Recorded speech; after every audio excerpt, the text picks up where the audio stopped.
우리 하나님 말씀 함께 보도록 하겠습니다. 출애굽기 12장 1절에서 13절 말씀입니다.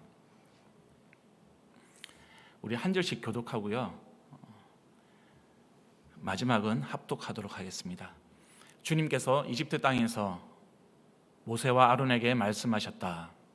너희는 이 달을 한 해의 첫째 달로 삼아서 한 해를 시작하는 달로 하여라. 온 이스라엘 회중에게 알리어라. 이달 열흔날 각 가문에 어린 양 한 마리씩, 곧 한 가족에 한 마리씩 어린 양을 마련하도록 하여라. 한 가족의 식구수가 너무 적어서 양 한 마리를 다 먹을 수 없으면 한 사람이 먹을 분량을 계산하여 가까운 이웃에게 그만큼 사람을 더 불러다가 함께 먹도록 하여라. 너희가 마련할 짐승은 흠이 없는 1년 된 수컷으로 하되 양이나 염소 가운데서 골라라. 너희는 그것을 이달 14날까지 두었다가 해질 무렵에 모든 이스라엘 회중이 모여서 잡도록 하여라.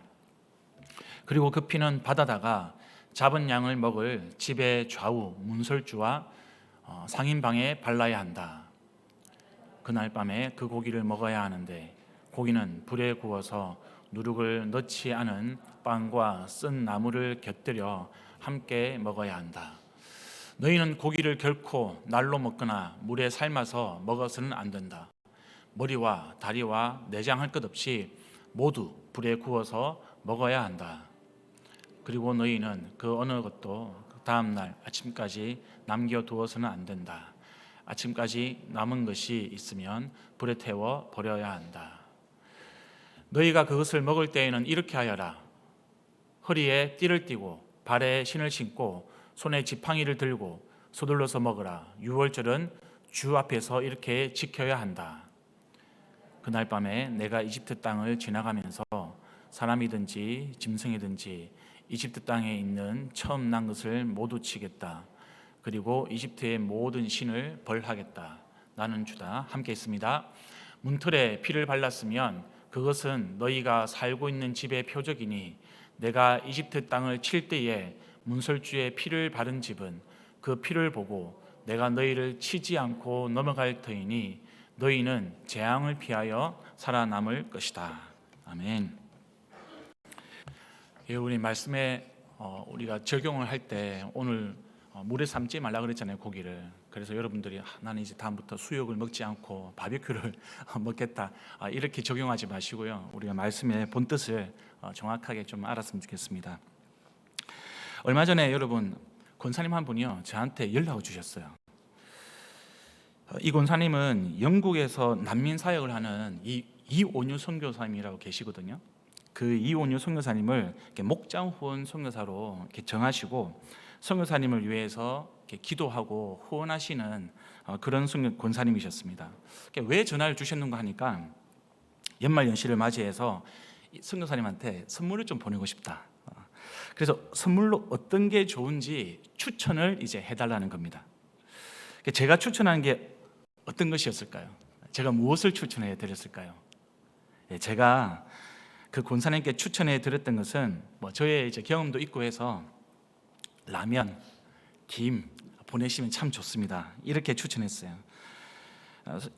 그 추천 이야기를 듣고 이렇게 권사님께서 라면이요? 김이요? 아마 권사님은 선교사님 선물로 보내는데 좀 더 가치 있는 거, 좀 더 비용을 좀 들여서라도 더 좋은 선물을 해드리고 싶었던 모양입니다.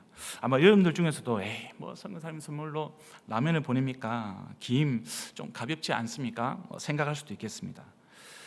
여러분 우리야 흔하게 라면을 먹을 수 있고 김을 먹을 수 있지만 한국 음식이 귀한 지역에서는 라면과 김이 참 귀한 선물이고요, 좋은 선물입니다. 근데 이온유 선교사님은 영국에서 사역을 합니다. 영국 하니까 우리가 선진국이고 좋은 나라다 이렇게 생각하실지 모르겠지만 그 영국에 이렇게 런던에서 사역하는 게 아니고요, 런던에서 한 250km 정도 떨어져 있는 스완지라는 그런 이제 도시에서 사역을 하고 있고요. 이 스완지에는 한인마트가 잘 없습니다. 잘 없어서 선교사님도 한국 음식을 구하기가 이제 어려운 거죠. 역시나 이렇게 선교사님이 그 선물을 받고 너무 좋아했다는 그런 이야기를 이제 들었습니다. 여러 어려움 속에서 여러분 이 이온유 선교사님은 싱글 선교사로 이렇게 힘겹게 사역을 감당하고 계십니다. 그 선교사님이 한국에서 이제 후원 목장에서 자기 길을 생각해서 라면과 김을 보내줬다. 그리고 그 라면과 김을 받았을 때 선교사님의 기분이 어땠을까? 이렇게 상상이 되는 거예요. 얼마나 기분이 좋았을까? 구원의 기쁨까지는 아니지만 여러분 말로 표현할 수 없는 그런 감동이 있었을 겁니다. 목장을 통해서 교회의 사랑, 예수님의 사랑이 그 선교사님에게 느껴지지 않았을까? 아니 라면과 김이 그 정도로 그분에게 감동을 주는 겁니까? 예, 그렇습니다. 여러분 선교사 사회에서요, 한 선교사님이 다른 선교사님의 집을 방문하는 경우가 종종 있습니다. 그 집을 방문했을 때 그 초대한 선교사님이 그 방문한 선교사님을 위해서 라면을 내어서 끓여준다. 그 다음에 흰 쌀밥에 김을 꺼내가지고 나온다. 이거는요, 내가 당신을 정말 최고로 대우하는 겁니다. 정말 극진히 대접하는 겁니다. 당신은 나에게 있어서 정말 최고의 손님입니다. 이런 의미를 가지고 있습니다. 먹는 사람도요, 와, 이분이 나를 위해서 라면을 가져오다니, 이분이 나를 위해서 김을 꺼내오다니, 이런 마음으로 식사를 하게 되는 거죠. 그러니까 사랑이 막 충만하게 넘칩니다. 이 라면과 김을 먹는 그 순간에는. 그래서 여러분 그만큼 선교사님들은요, 이 라면과 김을 평소에 아껴서 먹는 경우가 많습니다. 아껴서 유통기한 지나잖아요. 유통기한 지나도 감사하게 먹어요. 그만큼 참 귀한 음식들입니다. 이 한국의 라면과 김을 먹으면서 이 이온유 선교사님의 마음에는 아까 말씀드린 것처럼 감사가 넘쳤겠죠. 은혜가 넘쳤을 겁니다. 오늘 여러분 우리는 유월절에 대해서 이야기를 나눌 겁니다. 근데 그 유월절을 통해서 우리가 우리 마음에 채워야 할 것이 있다면 무엇일까? 그것은 여러분 우리에게 구원을 베풀어 주신, 라면은 잽도 안 되죠. 김도 잽도 안 됩니다. 우리를 위해서 당신의 최고의 것을 선물로 베풀어 주신 하나님의 그 은혜와 그 사랑, 그것에 대한 감사가 우리에게 넘쳐나야 한다는 겁니다. 성도 여러분, 우리가 본격적으로 말씀을 나누기 전에 유월절과 관련해서 우리가 한 가지 유의해야 될 점이 하나 있습니다. 그게 뭐냐면 하나님은 출애굽 과정에서 이스라엘 백성들을 바로 그냥 유월절로 인도하지 않았다는 겁니다. 유월절까지 가는 과정이 있습니다. 그게 무엇이냐? 애굽에 대한 심판의 과정이었습니다. 애굽에게 하나님은 경고하신 후에 많은 재앙을 내리셨습니다. 장자가 죽는 그 재앙 전에 9가지 재앙을 내리셨는데요, 하나님의 엄중한 심판이었죠. 애굽에 대한 심판은 반대로 이스라엘에게 있어서는 하나님께서 내가 너를 보호하고 있다, 내가 너를 인도하고 있다라는 하나님의 사랑의 모습이었습니다. 애굽의 압제에서 벗어나서 전심으로 하나님께 이 이스라엘 백성들이 경배할 수 있도록 이끄는 과정이었다는 거죠. 그리고 마침내 대속제물이신 예수님을 상징하는 그 어린 양을 통해서 그들이 구원의 은혜를 누리게 되었습니다. 또한 심판하실 때 자기 백성을 넘어가게 하게 하셨던 하나님, 그 하나님이 이제는 저와 여러분에게도 그 구원을 누리게 하시는 거죠. 안타깝게도 저와 여러분은 그 구원의 감격과 감사를 잘 잊고 사는 사람들입니다. 그래서 여러분 성경은요, 반복해서 하나님과 당신의 사역을 기억하라고 촉구합니다. 기억하라. 일깨워 생각하라. 반복해서 강조를 하고 있습니다. 유월절에서 우리가 배우는 교훈도요, 하나님이 우리를 위해서 하신 일, 그것을 우리가 기억하고 다른 사람들에게 일깨워 주는 것, 그것이 너무나 중요하다는 겁니다. 예수님도 여러분 이 유월절과 관련해서 제자들에게 만찬을 베푸시면서 너희가 이를 행하여 나를 기념하라 말씀하셨습니다. 그래서 여러분 우리가 이 유월절을 통해서 먼저 우리가 기억해야 할 것, 그것이 무엇일까? 그것은 애굽에 대한 하나님의 심판은 이스라엘 백성들의 그 구원 자체는 아니었다는 겁니다. 말씀드린 것처럼 그들을 구원하시는 유월절로 가는 과정이었다고요. 여러분 설교를 준비하면서 제가 자료를 보는데 이런 표현이 있었습니다. 하나님은 자기와 자기 백성에 대항하는 애굽에 호된 심판을 내리심으로써 영광을 선포하셨습니다. 여러분, 이 표현에 대해서 어떻게 생각하십니까? 저는 처음에 이 표현을 읽는데 좀 반감이 생겼습니다. 애굽 사람들이 심판을 당해서 죽어갑니다. 근데 그 상대방의 괴로움을 보면서 즐거워하는 어떤 그런 고문관의 모습이 제 마음속에 이제 떠오르는 거예요. 그런데 말씀을 묵상하고 곱씹다 보니까 이 문장에 대해서 이해하게 됐습니다. 이것은 애굽의 고통을 하나님께서 영광으로 삼는다는 뜻이 아닙니다. 여기서 하나님의 영광은요, 유월절을 통한 이스라엘 백성들의 구원입니다. 애굽으로부터의 이스라엘의 해방입니다. 어둠에 있던 백성들을 빛으로 인도하시는 하나님의 손길입니다. 그 기쁨입니다. 애굽은요, 여러분, 이스라엘 백성들을 잘 아시다시피 노예로 부려먹었습니다. 인간 이하로 취급했고요. 그래서 이스라엘 백성들에게는 더 이상 희망이라고는 찾아볼 수가 없었습니다.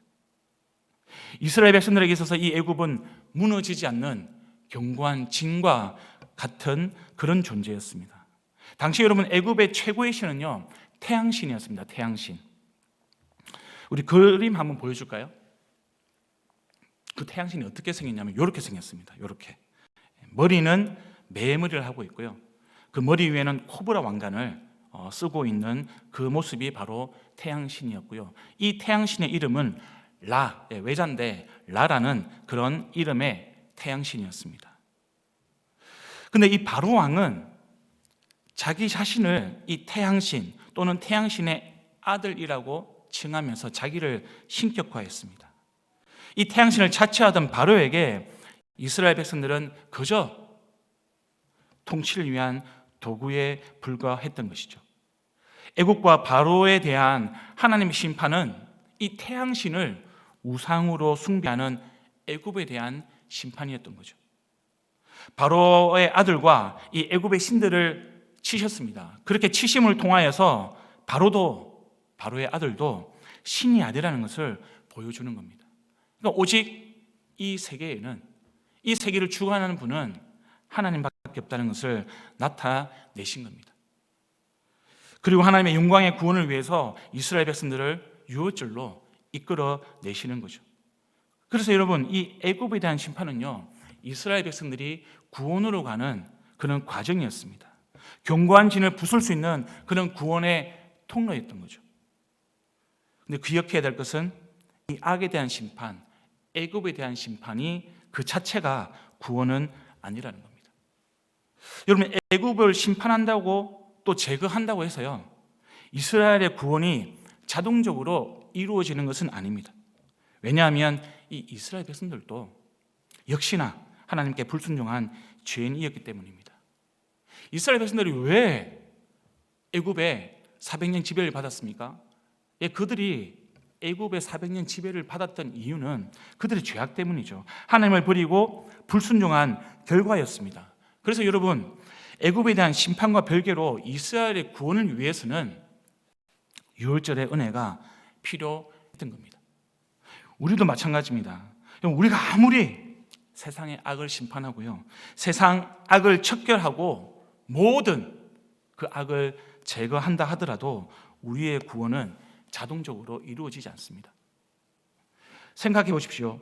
우리가 한날 동시에 이 세상의 모든 범죄자들을 다 척결했다, 다 잡아서 감옥에 가둔다고 해서 그날로 구원의 세상이 오지는 않습니다. 그럼 시간이 지나 보십시오. 우리들 사이에서 또 다른 범죄자가 생겨나게 되어 있습니다. 왜냐하면 우리는 죄인이기 때문에 그렇습니다. 세상에 대한 하나님의 심판과 함께 유월절의 은혜를 우리가 입어야 되는 것이죠. 그것이 구원입니다. 그 은혜를 통과해야만 우리가 구원을 받을 수가 있는 것입니다. 그래서 여러분, 우리가 공의를 행한다, 정의를 행한다, 악을 척결한다, 그것이 구원의 길이 아니라요, 구원의 길은 오직 예수 그리스도밖에 없습니다. 그것이 세상에서 이야기하는 정의와 하나님의 말씀하시는 정의가 다른 것이죠. 우리는요, 어떤 일이 있어도 이것에 대한 믿음이 흔들려서는 안 됩니다. 세상이 말하는 정의의 방식으로 우리가 구원을 이야기하는 것이 아니라 우리에게는 오직 한 길, 하나님의 은혜, 예수 그리스도밖에 없다는 것, 그것이 저와 여러분의 믿음이 되어야 하는 거죠. 세상이 아무리 세상의 방식으로 세상을 구원한다고 외칠지라도 그것이 희망이 아니라는 것을 우리의 믿음은 흔들려서는 안 되는 겁니다. 저와 여러분이 예수 그리스도, 유월절의 은혜, 하나님의 구원, 오직 그것만이 저와 여러분의 유일한 소망이라는 것을 붙들고 살아가기를 간절히 소망합니다. 여러분, 두 번째로 우리가 기억해야 될 것은요, 유월절을 통해서 유월절의 은혜가 우리의 삶을 변화시킨다는 겁니다. 근데 그 삶의 변화가 무엇일까요? 오늘 본문은 그 변화가 순종이라고 우리에게 보여주고 있습니다. 여러분, 이 순종이 그리 크게 대단한 것은 아닙니다. 지금 이 본문을 보시면 각 가정별로, 그리고 식구가 부족하면 이웃집과 함께 분담을 해서라도 흠없고 1년 된 수컷 어린 양 또는 염소, 그것을 대속제물로 바치라는 겁니다. 여기서 여러분, 흠없는 제물은요, 우리의 신앙을 돌아보게 합니다. 우리에게는 죄성이 있습니다. 그렇기 때문에 저와 여러분은 스스로를 구원할 수가 없습니다. 잘 아시다시피 여러분, 유월절 어린 양은요, 우리 주 예수 그리스도를 예표합니다. 예수님이 우리의 죄를 대신 지시는 분입니다. 저와 여러분과 또 우리 공동체를 위해서 바쳐진 하나님의 어린 양이십니다. 오직 그분만을 믿는 믿음을 통해서 우리는 죄가 해결되고요, 그래서 우리는 구원에 이르게 되는 것이죠. 또한 이 어린 양이 죽임을 당하는 것은 저와 여러분이 그렇게 죽었어야 되는 존재라는 겁니다. 어린 양의 죽음을 보면서, 예수님의 죽음을 보면서 저와 여러분이 가져야 될 또 하나의 생각은 무엇이냐? 내가 저렇게 죽었어야 되는데, 나의 존재가 저런 존재였는데, 그것을 우리가 생각을 해야 되는 겁니다. 그리고 어린 양의 피를 문설줄에 바르면 하나님께서 그 심판을 면제해 주셨습니다. 죄 가운데 빠져있는 저와 여러분을 위해서 문설주에 어린 양의 피를 바르면 하나님께서는 그 심판을 면제해 주셨습니다. 근데 그 문설주에 어린 양의 피를 바르지 않으면 어떻게 됩니까? 죽음의 그 심판을 면할 수가 없습니다. 이것이 하나님의 약속이고요, 순종으로 가는 하나님의 또 다른 초대인 겁니다. 하나님은 유월절의 은혜를 약속하셨습니다. 근데 그 약속이 어떻게 성취된다고요? 우리의 믿음을 통해서 성취되는 겁니다. 히브리서 11장 28절은 이렇게 기록을 하고 있습니다. 우리 함께 읽어보겠습니다. 시작. 믿음으로 모세는 유월절과 피 뿌리는 의식을 행하여서 모든 맏아들 및 맏배를 멸하는 이가 그들을 건드리지 않게 하였습니다 라고 되어 있습니다. 여러분, 어린 양의 대속을 믿는다면 그 믿음으로 그 피를 문설주에 발라야 합니다. 그래서 여러분, 믿음을 다른 말로 표현하면 순종이라고 할 수가 있는 것이죠. 순종은 여러분, 나의 의지를 꺾고 하나님께 머리를 숙이는 겁니다. 주님 뜻대로 하겠습니다 라고 하나님께 고백하고요, 경배하는 것이 바로 우리의 믿음입니다. 믿음은 그냥 있다는 것, 저 물건이 저기 있구나, 그것을 인식하는 것이 믿음이 아닙니다. 하나님께서 우리에게 말씀하시는 믿음은 주님의 말씀을 우리가 의지하고 그 말씀에 순종해서 그 뜻대로 행하는 것, 그것이 하나님께서 말씀하시는 믿음입니다. 하나님을 믿는다고 하면서 불순종하는 것, 그건 믿음이 아니죠. 성경에서는 그런 믿음을 이야기한 적도 없고 또 그 믿음에 대해서 가짜 믿음이라고 이야기하고 있습니다. 출애굽기 12장 27절부터 28절 말씀인데요, 제가 읽어드리겠습니다. 너희는 이르기를 이는 여호와의 유월절 제사라. 여호와께서 애굽 사람에게 재앙을 내리실 때에 애굽에 있는 이스라엘 자손의 집을 넘어사 우리의 집을 구원하셨느니라 하라. 하매 백성이 머리 숙여 경배하니라. 이스라엘 자손이 물러가서 그대로 행하되 여호와께서 모세와 아론에게 명령하신 대로 행하니라. 이런 믿음과 순종은 동전의 양면입니다. 하나님께서 제물로 드린 어린 양, 이 어린 양을 어떻게 처리해야 될지 오늘 본문에서는 하나님께 자세하게 말씀을 해주고 있습니다. 여러분, 어린 양을 우리 마음대로 먹을 수 있잖아요. 하나님께서 어린 양에 대해서 알아서 먹어 이렇게 이야기해 줄 수 있습니다. 근데 하나님은 그렇게 하지 않으셨습니다. 어떻게 요리해서 어떻게 나누어 먹어야 되는지, 공동체가 그 어린 양을 먹는 방법까지 모세를 통해서 말씀해 주셨습니다. 어린 양을 무교병과 함께 먹어야 합니다. 그리고 썬 나물도 먹어야 하고요, 특정한 방식으로 옷을 입어야 합니다. 하나님께서 이렇게 유월절을 식사를 나눌 수 있는 방법을 우리에게 주는 것을 통하여서 하나님은 우리에게 순종을 가르쳐 주시는 것이죠. 내 방식대로 할래요. 그것은 여러분 믿음이 아닙니다. 하나님은 우리에게 믿음을 주시면서 동시에 그 믿음이 순종이라는 것을 가르쳐 주고 계시는 것이죠. 하나님이 말씀하신 대로 순종하고 유월절 식사에 동참할 때 하나님은 저와 여러분을 삶의 변화로 이끄시는 겁니다.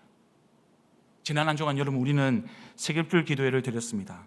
주제가 뭐였죠? 네, 밥상 공동체로 부르시는 예수님의 초대였습니다. 유월절 제사 후에 공동체가 어린 양과 함께 식사를 합니다. 그 어린 양은 예수 그리스도이십니다. 그래서 여러분 유월절 식사는요, 예수님이 우리를 부르시는 밥상입니다. 예수님이 우리를 부르시는 그 밥상의 의미를 우리가 6가지로 정리해 봤습니다. 우리 한번 좀 기억해 볼까요? 첫째가 뭐였죠? 예수님의 밥상은 은혜가 구현되는 밥상이다. 예수님의 밥상은 공동체가 구현되는 자리다. 세 번째는요, 소망이 구현되는 자리다. 네 번째는 선교가 구현되는 자리다. 다섯 번째는 구원이 구현되는 자리다. 여섯 번째는 약속이 구현되는 자리라는 겁니다. 은혜와 공동체, 소망, 선교, 구원, 약속, 예수님이 차려주신 밥상, 어린 양의 그 유월절의 식사가 담고 있는 이 6가지가 저와 여러분을 삶을 변화시킬 겁니다.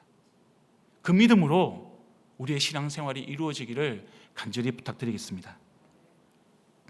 여러분, 이것과 연결해서 우리가 유월절을 통해서 기억해야 하는 세 번째는요, 하나님은 유월절 사건이 그냥 과거의 사건을 기념하고 기억하는 것으로 끝나는 것이 아니라 지금도 모든 영혼들이 한 명의 예외도 없이 모든 영혼들이 유월절 구원과 은혜의 자리에 참여하기를 바라시고 간절히 기다리신다는 겁니다. 여러분, 첫 아들 장자의 의미가 무엇입니까?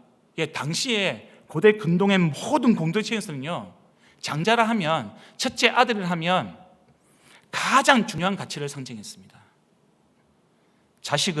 자녀는 우리 사람에게 있어서, 우리 공동체에 있어서 너무나 소중한 가치입니다. 나 여러분, 유월절 어린 양 예수님의 피가 없으면 그 가치는 결국 마무리가 되는 겁니다. 끝을 맞이하게 됩니다. 결국 사라지는 가치입니다.